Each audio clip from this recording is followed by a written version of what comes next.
Welcome to Janas vlogs and recipes. Hi friends, ಎಲ್ಲರೂ ಹೇಗಿದ್ದೀರಾ? ಎಲ್ಲರೂ ಚೆನ್ನಾಗಿದ್ದೀರಾ ಅಂತ ಅಂದ್ಕೊಳ್ತೀನಿ. ಇವತ್ತು ಬಂದುಬಿಟ್ಟು ನಾನು ವೇಟ್ ಗೇನ್ ಡಯಟ್ ರೆಸಿಪಿ ಡಿನ್ನರ್ಗೆ ಯಾವ ಥರ ನಾನು ಮೀಲ್ ಪ್ರಿಪೇರ್ ಮಾಡ್ತಾ ಇದ್ದೀನಿ ಅಂತ ನೋಡ್ಬೋದು. ನೀವೇನಾದರೂ ಹೊಸ ವ್ಯೂವರ್ ಆಗಿದ್ದರೆ ದಯವಿಟ್ಟು ಸಬ್ಸ್ಕ್ರೈಬ್ ಮಾಡ್ಕೊಳ್ಳಿ. ಪ್ರತಿದಿನ ವೆಜಿಟೇರಿಯನ್ ರೆಸಿಪಿಗಳನ್ನ ಅಪ್ಲೋಡ್ ಮಾಡ್ತಾ ಇದ್ದೀನಿ. ಅದಕ್ಕೆ ಶಾಪಿಂಗ್ ವ್ಲಾಗ್ ಕೂಡ ಅಪ್ಲೋಡ್ ಮಾಡ್ತಾ ಇರ್ತೀನಿ. ಹಾಗೆ ಪೂರ್ತಿ ವಿಡಿಯೋ ನೋಡಿದ್ಮೇಲೆ ಇಷ್ಟ ಆದರೆ ಒಂದು ಲೈಕ್ ಮಾಡೋದನ್ನು ಮರಿಬೇಡಿ. ಓಕೆ, ಇವಾಗ ನಾನಿಲ್ಲಿ ಮೆಂತ್ಯ ಸೊಪ್ಪು ಮತ್ತು ಸಬ್ಸಿಗೆ ಸೊಪ್ಪು ತೊಗೊಂಡು ಬಂದಿದ್ದೆ. ಈಗಿನ ರೇಟ್ ಬಂದುಬಿಟ್ಟು 5 ರೂಪಾಯಿ ಕಂತೆ. ಇವಾಗೆಲ್ಲ ಸ್ವಲ್ಪ ಕಡಿಮೆನೇ ಸೊಪ್ಪುಗಳ ರೇಟು. ಹಾಗೆ ಇವತ್ತಿದ್ದು ಬೆಲೆ ನಾಳೆ ದಿನ ಇರಲ್ಲ, ಸ್ವಲ್ಪ ಜಾಸ್ತಿ ಆಗ್ತಾರೆ. ಅದಕ್ಕೆ ನಾನು ಒಂದೇ ಸರಿ ಒಂದು 2-3 ಕಟ್ಟಷ್ಟು ತೊಗೊಂಡು ಬಂದುಬಿಟ್ಟು ಅದನ್ನೆಲ್ಲ ಚೆನ್ನಾಗಿ ನೀರಲ್ಲಿ ತೊಳೆದು ಬೇರೆಲ್ಲ ಕಟ್ ಮಾಡಿ ಸೊಪ್ಪೆಲ್ಲ ನಾನು ನ್ಯೂಸ್ ಪೇಪರ್ ಮೇಲೆ ಹಾಕ್ಬಿಟ್ಟು ಚೆನ್ನಾಗಿ ಒಣಗಿದ ನಂತರ ಕವರ್ಗೆ ಹಾಕ್ಬಿಟ್ಟು ಫ್ರಿಜ್ಜಲ್ಲಿ ಎತ್ತಿಡ್ತಾಯಿನಿ. ನಮಗೆ ಯಾವಾಗ ಬೇಕು ಮೆಂತ್ಯ ಬಾತ್ಗಾಗಿರ್ಬೋದು ಅಥವಾ ಮಸ್ಸೊಪ್ಪಿಗಾಗಿರ್ಬೋದು, ಉಪ್ಸಾರ್ಗಾಗಿರ್ಬೋದು, ಪಲ್ಯಕ್ಕಾಗಿರ್ಬೋದು ಯೂಸ್ ಮಾಡ್ಕೋಬೋದು. ನಾನು ವೆಜಿಟೇರಿಯನ್ ಆಗಿರೋದ್ರಿಂದ ಬರೀ ಸೊಪ್ಪು ತರಕಾರಿಗಳನ್ನ ಜಾಸ್ತಿ ತಿಂತೀನಿ. ನನಗೆ ತುಂಬ ಇಷ್ಟ ವೆಜಿಟೇರಿಯನ್ ರೆಸಿಪೀಸ್ಗಳಂದರೆ. ಹಾಗೆ ಇವಾಗ ನಾನು ಉದ್ದಿನಕಾಳನ್ನ ನೆನೆಕ್ತಾ ಇದ್ದೀನಿ. ಒಂದು ಬಟ್ಲಷ್ಟು ಉದ್ದಿನಕಾಳು ತೊಗೊಂಡಿದ್ದೀನಿ. ಇದನ್ನು ನಾನು ಸಾಯಂಕಾಲ ಹೊತ್ತು ಒಂದು 6 ಗಂಟೆಗೆ ನೆನೆಹಾಕಿದ್ರೆ ಸಾಕು, ಬೆಳಿಗ್ಗೆ ಅಷ್ಟರಲ್ಲಿ ಅದು ಚೆನ್ನಾಗಿ ನೆಂದ್ಕೊಂಡಿರುತ್ತೆ. ಇವಾಗ ಇದಕ್ಕೆ ಒಂದು 3 ಗ್ಲಾಸಷ್ಟು ನೀರು ಹಾಕ್ಬಿಟ್ಟು ಚೆನ್ನಾಗಿ ನೆನೆಯೋದಕ್ಕೆ ಬಿಡೋಣ. ಈ ರೆಸಿಪಿ ಕೂಡ ನಾಳೆ ವಿಡಿಯೋದಲ್ಲಿ ಬರುತ್ತೆ, ತಪ್ಪದೆ ನೀವು ನೋಡಿ. ಹಾಗೆ ಇವಾಗ ಡಿನ್ನರ್ಗೆ ನಾನು ರವೆ ದೋಸೆನ ಪ್ರಿಪೇರ್ ಮಾಡ್ತಾ ಇದ್ದೀನಿ. ಇದ್ರೆ ಬಂದುಬಿಟ್ಟು ಬನ್ಸಿ ರವೆನೇ ತೊಗೊಂಡಿದ್ದೀನಿ. ಚಿರೋಟಿ ರವೆ ಆದರೂ ಓಕೆ, ಬನ್ಸಿ ರವೆ ಆದರೂ ಓಕೆ. ಇದನ್ನು ನಾನು 1 ಕಪ್ಪಷ್ಟು ತೊಗೊಂಡಿದ್ದೀನಿ. ಅಳತೆ ಏನು ಮಾಡಿಲ್ಲ, ಸುಮ್ಮನೆ ಹಾಗೆ ನನಗೆ ಗೊತ್ತಿರುತ್ತೆ ಎಷ್ಟು ಬೇಕು ಒಬ್ರಿಗೆ ಅಂತ, ಆ ಅಳತೆಯಲ್ಲಿ ತೊಗೊಂಡಿದ್ದೀನಿ. ಇವಾಗ ನಾನಿಲ್ಲಿ ಮೈದಾ ಹಿಟ್ಟು ಹಾಗೆ ಗೋಧಿ ಹಿಟ್ಟಾದರೂ ಹಾಕೋಬೋದು, ಮೈದಾ ಹಿಟ್ಟು ಆದರೂ ಹಾಕೋಬೋದು, ಅಕ್ಕಿ ಹಿಟ್ಟಾದರೂ ಹಾಕೋಬೋದು. 3 ಆಪ್ಷನ್ಸ್ ಇರುತ್ತೆ ರವೆ ದೋಸೆಗೆ, ಯಾವುದೇ ಬೇಕಾದರೂ ಹಾಕೋಬೋದು. ಇವಾಗ ನಾನು ಗೋಧಿ ಹಿಟ್ಟು ರವೆ ಹಾಕಿದ್ರೂ ಚೆನ್ನಾಗಿರುತ್ತೆ. ನಾನಿಲ್ಲಿ ಮೈದಾ ಹಿಟ್ಟು, ಗೋಧಿ ಹಿಟ್ಟು ಹಾಗೆ ಅಕ್ಕಿ ಹಿಟ್ಟು ಇವೆಲ್ಲ ಹಾಕ್ಕೊಂಡು ಒಂದು ಸ್ವಲ್ಪ ರವೆ ಹಾಕಿ, ಹಾಗೆ ಇದಕ್ಕೆ ಮೊಸರು, ಹಸಿಮೆಣಸಿನ್ಕಾಯಿ, ಜೀರಿಗೆ ಪುಡಿ, ಹಾಗೆ ಕೊತ್ತಂಬರಿ ಸೊಪ್ಪು, ಈರುಳ್ಳಿ ಇವೆಲ್ಲ ಹಾಕ್ಕೊಳ್ತೀನಿ. ಹಸಿಮೆಣಸಿನ್ಕಾಯಿ ಇಷ್ಟಪಡ್ತಿದ್ರು ಖಾರದ ಪುಡಿ, ಜೀರಿಗೆ ಪುಡಿ ಹಾಕ್ಕೊಂಡ್ರೆ ತುಂಬಾ ಚೆನ್ನಾಗಿರುತ್ತೆ. ಇವಾಗ ಇದನ್ನು ಚೆನ್ನಾಗಿ ಮಿಕ್ಸ್ ಮಾಡ್ಕೊಳ್ತಾ ಇದ್ದೀನಿ. ಮೊಸರು ಬೇಕಂತ ಏನಿಲ್ಲ, ಮೊಸರು ಹಾಕಿದ್ರೆ ನಡೆಯುತ್ತೆ, ಇಲ್ಲ ಅಂದರೆ ಇಲ್ಲ. ಮೊಸರು ಹಾಕಲೇಬೇಕು ಅಂತ ಎಂತ ಇಲ್ಲ, ಚೆನ್ನಾಗಿ ಬರುತ್ತೆ. ಇವಾಗ ಚೆನ್ನಾಗಿ ಒಂದು ಸರಿ ಮಿಕ್ಸ್ ಮಾಡ್ಕೊಳ್ತಿದ್ದೀನಿ. ಮಿಕ್ಸ್ ಮಾಡ್ಕೊಂಡ ನಂತರ ಇದಕ್ಕೆ 1 ಗ್ಲಾಸಷ್ಟು ನೀರು ಹಾಕ್ಬಿಟ್ಟು ಚೆನ್ನಾಗಿ ನೆನೆಯೋದಕ್ಕೆ ಬಿಡ್ತೀನಿ. ಒಂದು ತಟ್ಟೆ ಮುಚ್ಚಿ ಆ ಬಾಣಲಿ ಮೇಲೆ ಒಂದು 15 ನಿಮಿಷ, ಇಲ್ಲ ಅಂದರೆ ಒಂದು 20 ನಿಮಿಷ ಚೆನ್ನಾಗಿ ನೆನೆಯಬೇಕು. ಅಲ್ಲಿವರೆಗೆ ಸೈಡಲ್ಲಿ ಎತ್ತಿಡ್ತಾ ರವೆ ಎಲ್ಲ ಚೆನ್ನಾಗಿ ನೆನೆಯೋ ಅಷ್ಟರಲ್ಲಿ ಇಲ್ಲಿ ಸಲಾಡ್ ರೆಡಿ ಮಾಡ್ಕೊಳ್ಳೋಣ.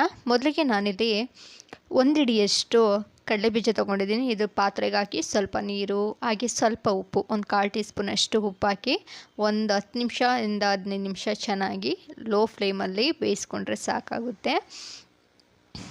ನಂತರ ಇದಕ್ಕೆ ನಾನು ಸ್ವಲ್ಪ ಒಂದು 3 ಪೀಸಷ್ಟು ಸೌತೆಕಾಯಿ ತೊಗೊಂಡಿದ್ದೀನಿ. ಸೌತೆಕಾಯಿನ ಚಿಕ್ಕ ಚಿಕ್ಕದಾಗಿ ಕಟ್ ಮಾಡ್ಕೋಬೇಕಾಗುತ್ತೆ. ಒಂದೇ ಸರಿ ನಾವೇನಾದರೂ ಸಲಾಡ್ನ ಸ್ವಲ್ಪ ಜಾಸ್ತಿ ಮಾಡಿಕೊಂಡ್ರೆ ಸ್ಟೋರೇಜ್ ಮಾಡಿಕೊಂಡು ಆವಾಗವಾಗ ತಿಂತಾ ಇರ್ಬೋದು. ಇವಾಗ ನಾನಿಲ್ಲಿ ಕಟ್ ಮಾಡಿ ಎತ್ತಿಟ್ಕೊಳ್ತಾ ಇದ್ದೀನಿ. ತುಂಬಾ ಒಳ್ಳೆಯದು ಸೌತೆಕಾಯಿ ಬಂದುಬಿಟ್ಟು. ನೀವೇನಾದರೂ ವೆಯ್ಟ್ ಗೇನ್ ಮಾಡ್ತಾಯಿದ್ದೀರಾ ಅಂದರೆ ವೆಯ್ಟ್ ಗೇನ್ಗೆ ತುಂಬ ಸಹಾಯಕಾರಿಯಾಗುತ್ತೆ. ಸೌತೆಕಾಯಿ ಆಗಿರ್ಬೋದು, ಬಾದಾಮ್ ಆಗಿರ್ಬೋದು, ಡ್ರೈ ಫ್ರೂಟ್ಸ್ ಆಗಿರ್ಬೋದು, ಅಥವಾ ಬಾಳೆಹಣ್ಣು ಆಗಿರ್ಬೋದು, ಹಾಲಾಗಿರ್ಬೋದು, ಇವೆಲ್ಲ ಕೂಡ ನಮ್ಮ ದೇಹದ ತೂಕವನ್ನು ಹೆಚ್ಚು ಮಾಡುತ್ತೆ. ಓಕೆ, ಇವಾಗ ನಾನಿಲ್ಲಿ ಒಂದು ಅರ್ಧ ಭಾಗದಷ್ಟು ಕ್ಯಾರೆಟ್ ತೊಗೊಂಡಿದ್ದೀನಿ. ಒಂದು ಅರ್ಧ ಕ್ಯಾರೆಟ್ ತೊಗೊಂಡು ಇದನ್ನು ತುರಿದು ಎತ್ತಿಟ್ಕೊಳ್ತಾ ಇದ್ದೀನಿ. ಇವಾಗ ಕ್ಯಾರೆಟು ಮತ್ತು ಸೌತೆಕಾಯಿನ ಮಿಕ್ಸ್ ಮಾಡ್ಕೊಳ್ತಾ ಇದ್ದೀನಿ. ಹಾಗೆ ಇಲ್ಲಿ ಬಂದುಬಿಟ್ಟು ಕಡಲೆಬೀಜ ಎಲ್ಲ ಚೆನ್ನಾಗಿ ಬೆಂದಿದೆ. ಇದನ್ನು ಕೂಡ ಕ್ಯಾರೆಟ್ ಜೊತೆಗೆ ಹಾಕ್ಕೊಳ್ತಾ ಇದ್ದೀನಿ. ನೋಡಿ, ತುಂಬಾ ಒಳ್ಳೆ ರೆಸಿಪಿನೇ ಇದು. ಖಂಡಿತ ನಾವು ಡೈಲಿ ತಿನ್ಬೋದು, ಹಾಗೇಂತೇನಿಲ್ಲ. ಡೈಲಿ ತಿಂದರೆ ತುಂಬಾ ಒಳ್ಳೆಯದು, ಗ್ಲೋಯಿಂಗ್ ಸ್ಕಿನ್ ಕೊಡುತ್ತೆ ಕ್ಯಾರೆಟ್ ಬಂದುಬಿಟ್ಟು. ನಂತರ ಇದಕ್ಕೆ ಸ್ವಲ್ಪ ಕೊತ್ತಂಬರಿ ಸೊಪ್ಪು, ಹಾಗೆ ಒಂದು ಈರುಳ್ಳಿ, ಹಾಗೆ ಒಂದು ಚಿಕ್ಕದಾಗಿದ್ರೆ ಟೊಮೊಟೊ ಅಥವಾ ದೊಡ್ಡ ಟೊಮೊಟೊದಲ್ಲಿ ಒಂದು ಅರ್ಧ ಭಾಗದಷ್ಟು ಟೊಮೊಟೊನ ಚಿಕ್ಕ ಚಿಕ್ಕದಾಗಿ ಕಟ್ ಮಾಡಿ ಹಾಕ್ಕೊಂಡು ಚೆನ್ನಾಗಿ ಮಿಕ್ಸ್ ಕೊಡಿ. ಇದಕ್ಕೆ ಉಪ್ಪು ಸೇರಿಸೋ ಅವಶ್ಯಕತೆ ಇಲ್ಲ. ನೀವೇನಾದರೂ ಸ್ವಲ್ಪ ಉಪ್ಪು ಸ್ವಲ್ಪ ಜಾಸ್ತಿ ತಿನ್ನೋರಾಗಿದ್ದರೆ ಸ್ವಲ್ಪ ಉಪ್ಪು ಹಾಕ್ಕೊಳ್ಳಿ, ಒಂದು ಚಿಟಿಕೆ ಉಪ್ಪಷ್ಟು. ನಾನು ಕಡಲೆಬೀಜ ಬೇಯಿಸ್ಬೇಕಾದ್ರೆ ಉಪ್ಪು ಹಾಕಿರ್ತೀನೋ ಅಲ್ವಾ, ಅದಕ್ಕೋಸ್ಕರ ನಾನಿಲ್ಲಿ ಉಪ್ಪನ್ನ ಬೆರೆಸಿಲ್ಲ. ಹಾಗೆ ಒಂದು ಹಸಿಮೆಣಸಿನ್ಕಾಯಿ ಬೇಕು ಕೂಡ ಅಂದರೂ ಕೂಡ ಹಾಕೋಬೋದು. ಹಾಗೆ ಸ್ವಲ್ಪ ಜೀರಿಗೆ, ಮೆಣಸು ಇವೆಲ್ಲ ಕೂಡ ಹಾಕೋಬೋದು. ನಂತರ ಇವಾಗ ನಾನಿಲ್ಲಿ ದೋಸೆ ಹಿಟ್ಟೆಲ್ಲ ಚೆನ್ನಾಗಿ ನೆಂದಿದೆ. ಇವಾಗ ನಾನಿಲ್ಲಿ ಇದಕ್ಕೆ ಇನ್ನೊಂದು ಸ್ವಲ್ಪ ನೀರು ಹಾಕ್ಕೊಳ್ತೀನಿ. ಯಾಕೆ ಚೆನ್ನಾಗಿ ನೆಂದು ಅದು ಗಟ್ಟಿಯಾಗೋಗಿರುತ್ತೆ, ಅದಕ್ಕೋಸ್ಕರ ಇವಾಗ ಸ್ವಲ್ಪ ನೀರು ಹಾಕ್ಕೊಳ್ತಾ ಇದ್ದೀನಿ. ನೀರು ಹಾಕಿ ಒಂದ್ಸರಿ ಮಿಕ್ಸ್ ಮಾಡಿ ಎತ್ತಿಟ್ಕೊಳ್ಳೋಣ. ನಂತರ ಇಲ್ಲಿ ರೊಟ್ಟಿ ಕಲ್ಲಿಗೆ ಸ್ವಲ್ಪ ಎಣ್ಣೆ ಹಾಕಿ ಈರುಳ್ಳಿ ಸಹಾಯದಿಂದ ಸ್ವಲ್ಪ ಚೆನ್ನಾಗಿ ಸ್ಪ್ರೆಡ್ ಮಾಡಬೇಕಾಗುತ್ತೆ. ಒಂದು ಮೀಡಿಯಮ್ ಫ್ಲೇಮಲ್ಲಿ ಚೆನ್ನಾಗಿ ತವ ಬಂದ್ಬಿಟ್ಟು ಚೆನ್ನಾಗಿ ಬಿಸಿ ಆಗಬೇಕು. ಬಿಸಿ ಆದರೆ ಚೆನ್ನಾಗಿ ರವೆ ಆಗಲಿ ಅಥವಾ ರೊಟ್ಟಿ ಆಗಲಿ ಚೆನ್ನಾಗಿ ಎದ್ದೇಳುತ್ತೆ. ಇಲ್ಲಾಂದರೆ ಎಂತ ಗೊತ್ತಾ, ಫುಲ್ಲು ಕಿತ್ತೋಗೋ ಥರ ಆಗೋಗುತ್ತೆ. ಅದಕ್ಕೋಸ್ಕರ ಇವಾಗ ನಾನಿಲ್ಲಿ ದೋಸೆ ಹಾಕ್ತಾಯಿದ್ದೀನಿ. ದೋಸೆ ಹಾಕಿ ಒಂದು 5 ದೋಸೆ ರೆಡಿ ಆಯಿತು. ನಾನು ತಗೊಂಡಿರೋ ಅಂಥ ಹಿಟ್ಟಿನಲ್ಲಿ ಒಂದು 5 ದೋಸೆ ರೆಡಿ ಆಯಿತು. ನಾನು ತಿನ್ನೋದು ಬಂದ್ಬಿಟ್ಟು 2 ದೋಸೆ ಅಷ್ಟೇ. ಜಾಸ್ತಿ ರೈಸ್ ಐಟಮ್ ಜಾಸ್ತಿ ಇಷ್ಟಪಡ್ತೀನಿ, ಅಷ್ಟೊಂದು ದೋಸೆ ಅದೆಲ್ಲ ಇಷ್ಟಪಡಲ್ಲ. ಅದಕ್ಕೋಸ್ಕರ ಒಂದು ಡಿಫ್ರೆಂಟ್ ಆಗಿರಲಿ ಅಂತ ನಾನಿವತ್ತು ರವೆ ದೋಸೆ ಮಾಡಿದೆ. ನೆಕ್ಸ್ಟ್ ಟೈಮ್ ಬಂದ್ಬಿಟ್ಟು ನಾನು ರಾಗಿ ದೋಸೆ ಹೇಗೆ ಮಾಡೋದು ಅಂತ ಅದು ಕೂಡ ಹೇಳ್ಕೊಡ್ತೇನೆ. ತುಂಬಾ ಒಳ್ಳೆಯದು, ಯಾಕಂದರೆ ನಮಗೆ ಅಭ್ಯಾಸ ಇಲ್ಲ ತಿಂದು ಅಂತ ಅನ್ನೋರು ಕೂಡ ಈ ರೀತಿಯಾಗಿ ಅಭ್ಯಾಸ ಮಾಡ್ಕೋಬೇಕಾಗುತ್ತೆ. ನಮ್ಮ ಆರೋಗ್ಯನ ನಾವು ಕಾಪಾಡ್ಕೋಬೇಕು ಅಂದರೆ ಅಭ್ಯಾಸ ಮಾಡ್ಕೊಳ್ಳೋ ಅವಶ್ಯಕತೆ ಇದೆ. ಓಕೆ, ಇವಾಗ ನಾನಿಲ್ಲಿ ರವೆ ದೋಸೆ ರೆಡಿಯಾಗಿದೆ. ಇದಕ್ಕೆ ನಾನು ನೆಂಚ್ಕೊಳ್ಳೋಕ್ಕೆ ಅಂತ ಉಪ್ಸಾರು ಖಾರ ತೊಗೊಂಡಿದ್ದೀನಿ. ಮನೇಲಿ ಉಪ್ಸಾರು ಖಾರ ಇತ್ತು, ಅದಕ್ಕೋಸ್ಕರ ಉಪ್ಸಾರು ಖಾರ ತೊಗೊಂಡಿದ್ದೀನಿ. ನೀವು ಬೇಕು ಅಂದರೆ ಕಾಯಿ ಚಟ್ನಿ ಕೂಡ ತುಂಬಾ ಚೆನ್ನಾಗಿರುತ್ತೆ. ಇದಕ್ಕೆ ಮೊಸರೆಲ್ಲ ಆ್ಯಡ್ ಮಾಡಿದ್ದೀನಲ್ಲ, ಅದಕ್ಕೋಸ್ಕರ ಸ್ಪೈಸಿ ಆಗಿರುತ್ತೆ.